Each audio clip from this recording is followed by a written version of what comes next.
Well, I don't feel like none of my opponents have the same style as Spence, you know, so I can't really say which fighter prepared me for this fight. I would say all the fighters that I fought prepared me for this moment.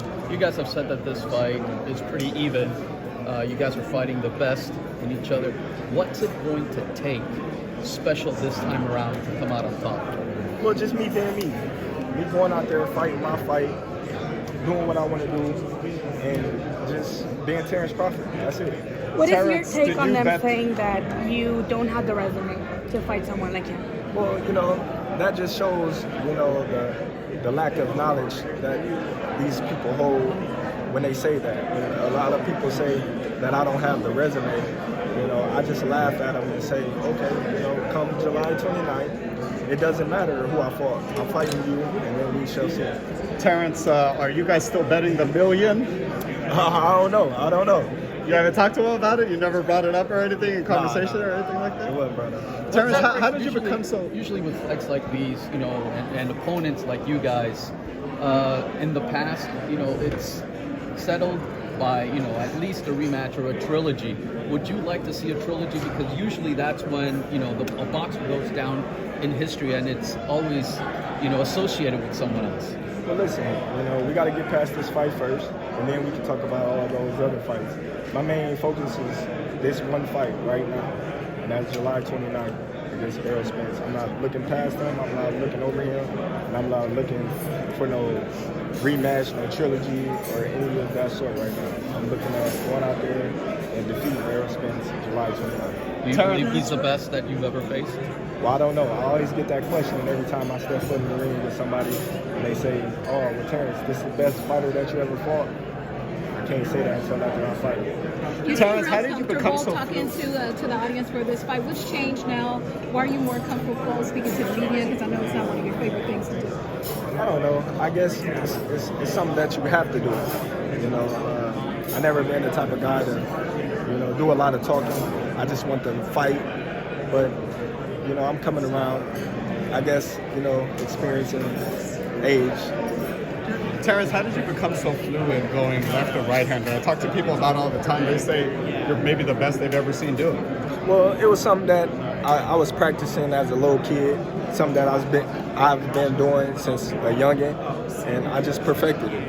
And how does that work with a southpaw, right? Because you're able to do it both ways. It works great against right-handers. Have you tried it against the southpaw again? How does turning southpaw right-handed, does that mix them up just the same? Have you seen me fight? I'm asking. Yes, I have. Have you seen me fight a southpaw? Yeah. All right, then. That's your answer. What separates you from him? Well, I think what separates me from him is, you know, my mental, the way I think, my ring generalship, you know, my counter ability. I think that's what separates me from him. Do you think it's fair that everybody's using how you finish Porter as opposed to him as the way why you will win? Do you think it's fair for people to assume that? You said what? Because you know how you are the one that stopped Porter as opposed to him. Do you think that's a fair assessment for people to say, well, you're going to beat Spence because you beat Porter better? No, styles make fights. I would never say, oh, I'm going to beat this guy because I beat this guy in a better fashion. Because there's been a lot of fighters that beat fighters and then came and lost to a fighter that beat them. So I would never do that assessment. What do you think is Spence's best win? Since you guys are comparing resumes a lot, what is Spence's best win? Spence's best win, I would say, is Sean Porter or Kell Brook.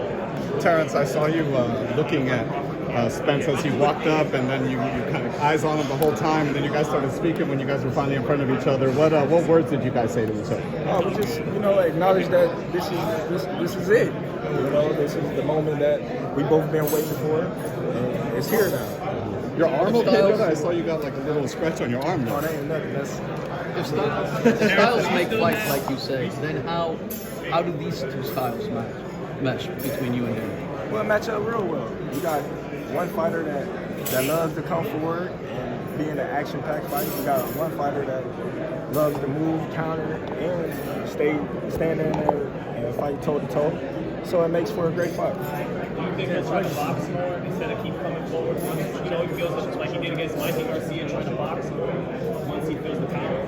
he'll keep coming, you think? I don't know. That's what we train for. We train for everything, so we don't get caught with anything that's unexpected, and we won't have any surprises. You think he's ready for your power, Terence? We shall see. Will you still have 100% knockout ratio at welterweight after this fight? We shall see. Like I always say, I never go in there looking for a knockout, but if it comes, that's icing on the cake. Both of you guys talk about legacy constantly. Since you're thinking of legacy historically, the winner of this fight, where do you guys believe you rank historically in the welterweight division? Oh, we ranked up there with all of them. You know, when you talk about the welterweight division, when you talk about the greatest welterweights to walk the face of earth, you're going to talk about Erroll, Spence, and Terence Crawford. Will this make you the greatest welterweight ever, you think? What? Will winning against Errol Spence make you the greatest welterweight, you think? Of course. Hands down. Spence has a lot of merchandise with the shark and the Grim Reaper stuff like that. Are you going to come up with like a fish fry shirt or something like that? We shall see.